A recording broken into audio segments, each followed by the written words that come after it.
ನಮಸ್ಕಾರ, ನೀವು ನೋಡ್ತಾ ಇದ್ದೀರಾ ಆಲ್ಮಾ ನ್ಯೂಸ್ 24. ನಾನು ಗಜಾನನ ಭಟ್. ಇರಾನ್, ಮಧ್ಯಪ್ರಾಚ್ಯದ ಈ ದೇಶದ ಹೆಸರನ್ನು ಬಹುತೇಕರು ಕೇಳೇ ಇರ್ತೀರ. ಶಿಯಾ ಮುಸ್ಲಿಂ ಪ್ರಾಬಲ್ಯದ ಈ ದೇಶ ಮಧ್ಯಪ್ರಾಚ್ಯಕ್ಕೆ ಕಂಟಕ ಆಗೋ ಎಲ್ಲ ಸೂಚನೆಗಳು ಮತ್ತೆ ಸಿಗ್ತಿವೆ.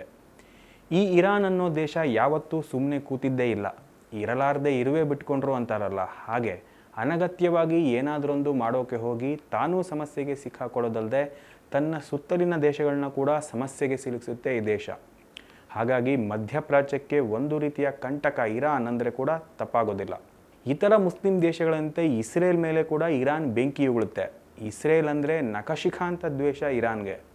ಅದರಲ್ಲೂ ಇಸ್ರೇಲ್ ಹಮಾಸ್ ನಾಯಕ ಇಸ್ಮಾಯಿಲ್ ಹನಿಯೆ, ಹೆಜ್ಬುಲ್ಲಾ ಕಮಾಂಡರ್ ಹಸನ್ ನಸ್ರಲ್ಲಾನನ್ನು ಹತ್ಯೆ ಮಾಡಿದ ಮೇಲಂತೂ ಇರಾನ್ ಇಸ್ರೇಲ್ ಮೇಲೆ ಪ್ರತೀಕಾರಕ್ಕಾಗಿ ಹಾತೊರೆತಿದೆ. ಇಸ್ರೇಲನ್ನು ನಾಶ ಮಾಡ್ತೀವಿ ಅಂತ ಪದೇ ಪದೇ ಹೇಳೋ ಇರಾನ್ಗೆ ನೇರವಾಗಿ ಇಸ್ರೇಲ್ನ ಎದುರಿಸುವಷ್ಟು ಶಕ್ತಿ ಇಲ್ಲ. ಸೇನಾ ಶಕ್ತಿ, ತಂತ್ರಜ್ಞಾನ, ಗುಪ್ತಚರ ಸಂಸ್ಥೆ, ಹೀಗೆ ಎಲ್ಲ ರೀತಿಯಲ್ಲೂ ಬಲಿಷ್ಠವಾದ ಇಸ್ರೇಲನ್ನು ಎದುರಿಸೋದು ಸುಲಭ ಅಲ್ಲ ಅನ್ನೋದು ಇರಾನ್ಗೆ ಕೂಡ ಚೆನ್ನಾಗಿ ಗೊತ್ತಿದೆ.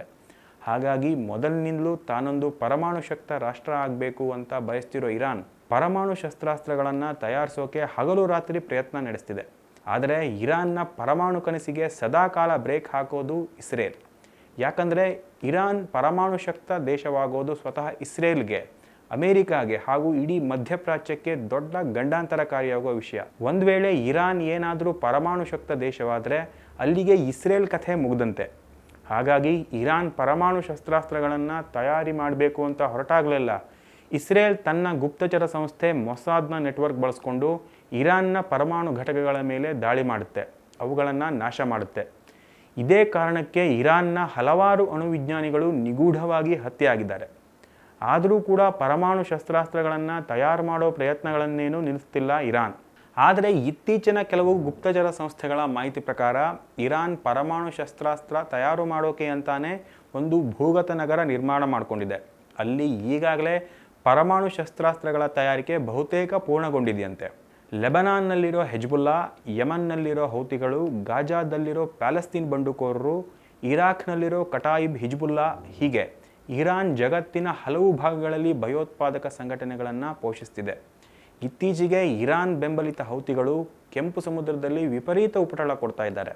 ಕೆಂಪು ಸಮುದ್ರ ಒಂದು ಪ್ರಮುಖ ವ್ಯಾಪಾರಿ ಮಾರ್ಗ ಆಗಿರೋದ್ರಿಂದ ಅಲ್ಲಿ ಸಂಚರಿಸೋ ವಾಣಿಜ್ಯ ಹಡಗುಗಳನ್ನು ಈ ಹೌತಿಗಳು ಟಾರ್ಗೆಟ್ ಮಾಡ್ತಿದ್ದಾರೆ.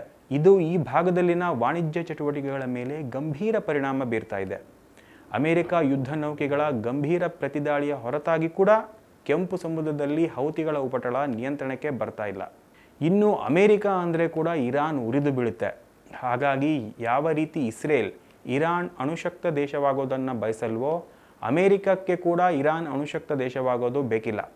ಅದನ್ನು ಒಂದು ಗಂಡಾಂತರ ಅಂತಾನೆ ಅಮೆರಿಕ ಭಾವಿಸುತ್ತೆ. ಹೀಗಾಗಿ ಇರಾನ್ ಮೇಲೆ ಹಲವಾರು ನಿರ್ಬಂಧಗಳನ್ನು ಕೂಡ ವಿಧಿಸಿದೆ ಅಮೆರಿಕ. ಇದು ಇರಾನ್ನ ಆರ್ಥಿಕ ಪರಿಸ್ಥಿತಿಯ ಮೇಲೆ ಪ್ರತಿಕೂಲ ಪರಿಣಾಮ ಬೀರ್ತಾ ಇದೆ. ಕಚ್ಚಾ ತೈಲ ವ್ಯಾಪಾರವನ್ನೇ ನಂಬಿಕೊಂಡಿರುವ ಇರಾನ್ನ ತೈಲ ವ್ಯಾಪಾರ ಅಮೆರಿಕದ ನಿರ್ಬಂಧದ ಕಾರಣದಿಂದ ಸಂಪೂರ್ಣ ಕುಸಿದೋಗಿದೆ. ಯಾವುದೇ ರಾಷ್ಟ್ರಗಳು ಇರಾನ್ನಿಂದ ಕಚ್ಚಾ ತೈಲವನ್ನು ಆಮದು ಮಾಡಿಕೊಂಡ್ರೆ ಆ ದೇಶಗಳ ಮೇಲೆ ನಾವು ನಿರ್ಬಂಧ ವಿಧಿಸ್ತೀವಿ ಅಂತ ಅಮೆರಿಕ ಬೆದರಿಕೆ ಹಾಕಿರೋದ್ರಿಂದ ಬಹುತೇಕ ದೇಶಗಳು ಇರಾನ್ ಜೊತೆ ತೈಲ ವ್ಯಾಪಾರ ಮಾಡೋದನ್ನು ನಿಲ್ಲಿಸಿವೆ. ಇದು ಭಾರತಕ್ಕೂ ಸಮಸ್ಯೆ ತಂದೊಡ್ಡಿದೆ. ಕಾರಣ, ಇರಾನ್ ಭಾರತದ ಅತಿದೊಡ್ಡ ತೈಲ ಪೂರೈಕೆದಾರ ದೇಶಗಳಲ್ಲಿ ಒಂದು. ಚೀನಾ, ಪಾಕಿಸ್ತಾನಗಳನ್ನು ಕೌಂಟರ್ ಮಾಡೋಕೆ ಇರಾನ್ ಜೊತೆ ರಾಜತಾಂತ್ರಿಕ ಸಂಬಂಧಗಳನ್ನು ಇಟ್ಕೊಳ್ಳೋದು ಭಾರತಕ್ಕೆ ಅನಿವಾರ್ಯ ಕೂಡ. ಹೀಗಾಗಿ ಚೀನಾ ಪಾಕ್ನಲ್ಲಿ ನಿರ್ಮಿಸ್ತಿರೋ ಗ್ವದಾರ್ ಬಂದರಿಗೆ ಟಕ್ಕರ್ ಕೊಡೋದಕ್ಕೆ ಭಾರತ ಇರಾನ್ನಲ್ಲಿ ಚಾಬಹಾರ್ ಬಂದರನ್ನು ಅಭಿವೃದ್ಧಿಗೊಳಿಸೋ ಕೆಲಸಕ್ಕೆ ಕೈ ಹಾಕಿತ್ತು. ಆದರೆ ಅಮೆರಿಕ ನಿರ್ಬಂಧದ ಕಾರಣಕ್ಕೆ ಈ ಯೋಜನೆ ಕುಂಟುತ್ತಾ ಸಾಗ್ತಾ ಇದೆ. ಜೊತೆಗೆ ಭಾರತ ಇರಾನ್ನಿಂದ ತೈಲ ಆಮದು ಮಾಡ್ಕೊಳ್ಳೋದನ್ನು ಬಹುತೇಕ ನಿಲ್ಲಿಸಿದೆ. ಇದು ಭಾರತ ಇರಾನ್ ನಡುವಿನ ರಾಜತಾಂತ್ರಿಕ ಸಂಬಂಧದ ಮೇಲೆ ಕೂಡ ಪರಿಣಾಮ ಬೀರೋ ಸಾಧ್ಯತೆ ಇದೆ. ಇರಾನ್ ಪುರಾತನ ಪರ್ಷಿಯಾ ಆಗಿದ್ದ ಕಾಲದಿಂದಲೂ ಕೂಡ ಭಾರತ ಹಾಗೂ ಇರಾನ್ ನಡುವೆ ವ್ಯಾಪಾರಿ ಸಂಬಂಧಗಳಿವೆ ಅನ್ನೋದು ಗಮನಿಸಬೇಕಾದ ಅಂಶ. ಯಾವಾಗ ಅಮೆರಿಕ ಇರಾನ್ ಮೇಲೆ ನಿರ್ಬಂಧ ವಿಧಿಸ್ತೋ ಆಗ ಶತ್ರುವಿನ ಶತ್ರು ಮಿತ್ರ ಎಂಬಂತೆ ಇರಾನ್ಗೆ ರಷ್ಯಾ ಹಾಗೂ ಚೈನಾ ಬೆಂಬಲ ನೀಡತೊಡಗಿದ್ವು. ಚೈನಾ ಇರಾನ್ನಲ್ಲಿ ಬಿಲಿಯನ್ ಗಟ್ಟಲೆ ಹೂಡಿಕೆ ಮಾಡೋದಾಗಿ ಕೂಡ ಘೋಷಿಸಿತು. ಇರಾನ್ ಮೊದಲಿಗೆ ಕಟ್ಟರ್ ಇಸ್ಲಾಮಿಕ್ ದೇಶ ಏನೂ ಆಗಿರಲಿಲ್ಲ. ಅದು ಪರ್ಷಿಯಾ ಆಗಿದ್ದ ಕಾಲದಲ್ಲಿ ಇತರ ಇಸ್ಲಾಂ ದೇಶಗಳಂತೆ ಯಾವುದೇ ಕಟ್ಟರ್ ಆಚರಣೆಗಳಾಗಲಿ ಮತೀಯವಾದ ಆಗಲಿ ಅಲ್ಲಿ ಇರಲಿಲ್ಲ. ಪರ್ಷಿಯನ್ ಸಂಸ್ಕೃತಿಯನ್ನೇ ಜನರು ಅನುಸರಿಸ್ತಾ ಇದ್ದರು. ಆದರೆ ಯಾವಾಗ ಇರಾನ್ನಲ್ಲಿ ಇಸ್ಲಾಮಿಕ್ ಕ್ರಾಂತಿ ನಡೆದು ರುಹುಲ್ಲಾ ಖಮೇನಿಯನ್ನು ತೀವ್ರವಾದಿ ದೇಶದ ಚುಕ್ಕಾಣಿ ಹಿಡಿದ್ನೋ ಆಗ ಅಲ್ಲಿನ ಪರಿಸ್ಥಿತಿ ಸಂಪೂರ್ಣ ಬದಲಾಗೋಯಿತು. ಕಟ್ಟರ್ ಮತೀಯವಾದವನ್ನು ಜನರ ಮೇಲೆ ಹೇರಲಾಯಿತು. ಅದನ್ನು ನಿರಾಕರಿಸಿದವರ ಸೆರೆ ಹತ್ಯೆಗಳು ನಡೆದವು. ಇವತ್ತು ಈ ಜಾಗದಲ್ಲಿ ಅನಾಯತುಲ್ಲಾ ಖಮೇನಿ ಇದ್ದಾನೆ. ಈ ಖಮೇನಿಯನ್ನು ಇರಾನ್ನ ಸುಪ್ರೀಂ ಲೀಡರ್ ಅಂತಾನೆ ಗುರುತಿಸಲಾಗುತ್ತೆ. ಅಲ್ಲಿ ಕಟ್ಟರ್ ಇಸ್ಲಾಮಿಕ್ ವಾದ ಕಟ್ಟುನಿಟ್ಟಾಗಿ ಜಾರಿಯಾಗೋದನ್ನು ನೋಡ್ಕೊಳ್ಳೋಕೆ ಅಂತಾನೆ ಇಸ್ಲಾಮಿಕ್ ರೆವಲ್ಯೂಷನರಿ ಗಾರ್ಡ್ ಅನ್ನೋ ಒಂದು ಪಡೆಯೇ ಇದೆ. ಇದರಲ್ಲಿ 1.25 ಲಕ್ಷದಷ್ಟು ಜನ ಸೈನಿಕರಿದ್ದಾರೆ. ವರ್ಷಗಳ ಹಿಂದೆ ಅಲ್ಲಿ ಖಮೇನಿ ಆಡಳಿತ ಕೊನೆಯಾಗಬೇಕು, ಪ್ರಜಾಪ್ರಭುತ್ವ ಜಾರಿಯಾಗಬೇಕು ಅಂತ ಬಯಸಿ ಸಾವಿರಾರು ಜನ ಪ್ರತಿಭಟನೆ ನಡೆಸಿದ್ರು. ಇದು ಅಂತಾರಾಷ್ಟ್ರೀಯ ಸಮುದಾಯದ ಗಮನ ಸೆಳೆದು ಒಂದಷ್ಟು ಬೆಂಬಲ ಕೂಡ ಪ್ರತಿಭಟನೆಗಳಿಗೆ ವ್ಯಕ್ತ ಆಯಿತು. ಕೆಲವು ಕಾಲ ಈ ಪ್ರತಿಭಟನೆಗಳು ಕಾವು ಪಡೆದಂತೆ ಕಂಡ್ರೂ ಅಲ್ಲಿನ ಆಡಳಿತ ಪ್ರತಿಭಟನೆಯನ್ನು ಸಂಪೂರ್ಣ ಹೊಸಿಕೆ ಹಾಕ್ತು. ಒಟ್ನಲ್ಲಿ ಯುದ್ಧ ಭೀತಿಯಲ್ಲಿ ಬೇಯ್ತಾ ಇರೋ ಮಧ್ಯಪ್ರಾಚ್ಯದಲ್ಲಿ ಇರಾನ್ ಇನ್ನೊಂದು ಸುತ್ತಿನ ಸಂಘರ್ಷಕ್ಕೆ ಕಾರಣ ಆಗೋ ಎಲ್ಲ ಲಕ್ಷಣಗಳು ಕೂಡ ಕಾಣ್ತಾ ಇವೆ. ಅದರಲ್ಲೂ ಇರಾನ್ನ ಕಡು ವಿರೋಧಿ ಡೊನಾಲ್ಡ್ ಟ್ರಂಪ್ ಅಮೆರಿಕ ಅಧ್ಯಕ್ಷರಾಗಿ ಆಯ್ಕೆಯಾಗಿರೋದು ಎರಡೂ ದೇಶಗಳ ನಡುವಿನ ಬೆಂಕಿಗೆ ತುಪ್ಪ ಸುರಿಯೋ ಸಾಧ್ಯತೆ ಇದೆ. ಇರಾನ್ ಟ್ರಂಪನ್ನು ಮೊದಲಿನಿಂದಲೂ ತೀವ್ರವಾಗಿ ವಿರೋಧಿಸ್ತಾ ಇದೆ.